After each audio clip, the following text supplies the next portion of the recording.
Badvel municipality పరిధిలోని 25వ వార్డులో ఎన్టీఆర్ భరోసా పెన్షన్ల పంపిణీ కార్యక్రమంలో బద్వేల్ నియోజకవర్గం తెలుగుదేశం పార్టీ ఇన్ఛార్జ్ ఉమ్మడి కడప జిల్లా DCC bank chairman manchurian Suryanarayana Reddy పాల్గొన్నారు. అర్హులైన లబ్ధిదారుల ఇళ్లకు వెళ్లి స్వయంగా పెన్షన్లు అందజేశారు. ఈ సందర్భంగా వృద్ధులు, వితంతువులు, దివ్యాంగులు తదితర లబ్ధిదారులను ఆప్యాయంగా పలకరించి వారి సమస్యలు, ఆరోగ్యం, కుటుంబ పరిస్థితులను తెలుసుకున్నారు.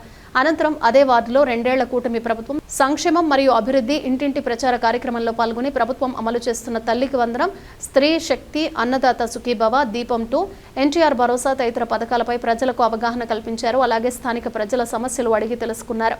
ఈ సందర్భంగా మాట్లాడుతూ ముఖ్యమంత్రి శ్రీ నారా చంద్రబాబు నాయుడు నాయకత్వంలో రాష్ట్రంలో సంక్షేమం మరియు అభివృద్ధి సమానంగా కొనసాగుతున్నాయని తెలిపారు. అర్హులైన ప్రతి ఒక్కరికి పథకాలు చేరేలా ప్రభుత్వం కట్టుబడి ఉందని అన్నారు. బ్రహ్మాండంగా జరుగుతున్న 1వ తారీఖు తక్షణంగానే ప్రతి ఇంటికి వెళ్ళి ప్రతి ఒక్క అవ్వను, తాతను పలకరించి వాళ్ళకి ఈ యొక్క పెన్షన్ 4,000 రూపాయలు అయితేమి, అలాగే 6,000, 15,000 వరకు పెన్షన్లు ఇవ్వడం జరుగుతుంది. ఈ పెన్షన్ అనేది ఎక్కడా లేని విధంగా మన స్టేట్లోనే అద్భుతంగా జరుగుతూ ఉంది. ఈరోజు ఒక్కొక్కరిని ఈ పెన్షన్ గురించి అడుగుతూ ఉంటే చాలా ఉత్సాహంగా మాట్లాడుతున్నారు. చాలా అన్న మాకు ఒక పెద్ద కొడుకుగా మా చంద్రబాబు నాయుడు గారు మాకు ఇది ఇవ్వడం చాలా ఆనందదాయకం. ఎందుకంటే ఏ ఇంట్లో వెళ్ళినా కానీ ఎన్టీఆర్ భరోసా పెన్షన్ అనేది అద్భుతంగా జరుగుతుంది. ఈరోజు మేము 25 వార్డులో ఇది ఒక ఆశ్రమం వీధిలో ఈరోజు రెడ్డి గారి వీధిలో ఇక్కడికి రావడం జరిగింది. అందరికి పెన్షన్ల కార్యక్రమం ఈరోజు ఇక్కడ ఈ 1వ తారీఖున ఇవ్వడం జరిగింది. అలాగే ఈరోజు డోర్ టు డోర్ ప్రోగ్రాంలో భాగంగా ఇదే రోజు ఇదొక కార్యక్రమం, పెన్షన్ల కార్యక్రమం.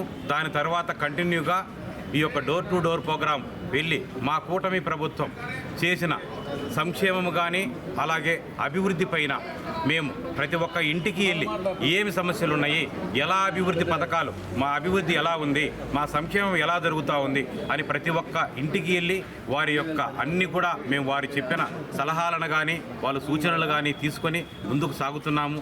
మేమందరం కూడా ఇంటికి వెళ్తూ ఉంటే తల్లికి వందనంలో మేము ఎంతమంది పిల్లలుంటే అంతమందికి డబ్బులు పడిందని, ఒక అమ్మ నలుగురుంటే 4 పడిందని ఆనందంగా చెప్పడం జరుగుతుంది. అలాగే ఇద్దరున్నో కానీ ఎంతమంది ఉంటే అంతమంది పిల్లలకు ఇవ్వడం అనేది చాలా గొప్ప విషయం. ఇంతకుముందు వైసీపీ గవర్నమెంట్లో ఒకరికి ఇస్తూ ఉంటే ఇప్పుడు ఎంతమంది ఉంటే అంతమందికి ఇవ్వడం జరుగుతుంది. అలాగే దీపం పథకం కూడా అద్భుతంగా 3 సిలిండర్లు సంవత్సరానికి ఇస్తూ అర్హులందరికీ కూడా అది కూడా బ్రహ్మాండంగా జరుగుతూ ఉంది. అలాగే అన్నదాత సుఖీభవ ప్రోగ్రాం అయితే ఏమి, అలాగే ఏ కార్యక్రమాలు కూడా మాకు సూపర్ 6లో పథకంలో భాగంగా బ్రహ్మాండంగా చెప్పిన ఫ్రీ బస్సు, స్త్రీశక్తి పథకం చాలా అద్భుతంగా జరుగుతుంది. ఒక్కొక్క అమ్మకాడికి ఇంటికి పోయి అడిగితే అన్న మేమందరము కలుసుకొని మేము పలానా టెంపుల్కి వెళ్ళాం, ఇక్కడి తిరుమల వెళ్తున్నాం, అలాగే మేము ఇక్కడ నుంచి అన్నవరం వెళ్తున్నాం, అందరూ గ్రూపులుగా చాలా ఆనందంగా ఉంది. ఈ పథకం ద్వారా మాకు చంద్రన్న ఇలాంటి పథకాలనిచ్చి అద్భుతంగా చేసినందుకు మాకు ఈ ప్రభుత్వం ఇంకా ఎన్నిసార్లైనా ఆయనే రావాలని కోరుకుంటామని చెప్పడం జరుగుతూ ఉంది. అలాగే అన్ని పథకాలు కూడా అద్భుతంగా జరుగుతున్నాయి. చెప్పినవి కాకుండా చెప్పనివి కూడా జరుగుతున్నాయి. ఎందుకంటే స్త్రీశక్తిలో భాగంగా ఆటో వాళ్ళకి ఇబ్బంది జరుగుతూ ఉంది అంటే వారికి కూడా 15 రూపాయలు ఇచ్చిన ఘనత మా ముఖ్యమంత్రి చంద్రబాబు నాయుడు గారికి దక్కుతుంది, ఇందులో సందేహం లేదు. అలాంటి గొప్ప వ్యక్తి ఇలాంటి మన రాష్ట్రానికి రావడం, ఆయన ఆధ్వర్యంలో మన రాష్ట్రమంతా ఆయన ముఖ్యమంత్రిగా ఆయన కింద మేమందరం పనిచేస్తున్నందుకు చాలా ఆనందంగా ఉంది. ఎన్నో 76 ఏళ్ల వయసులో కూడా ఒక చిన్న బాలుని వలె ఎన్ని ప్రోగ్రాములు మనం చూస్తున్నాం. అద్భుతంగా తిరుగుతున్నాడు. అలాంటి వ్యక్తి నిండు 100 ఏళ్ళు ఉండాలని కోరుకుంటూ మేమందరం ఈ అవకాశం ఇచ్చిన అందరికీ ధన్యవాదాలు తెలుపుకుంటూ విరమించుకుంటాం.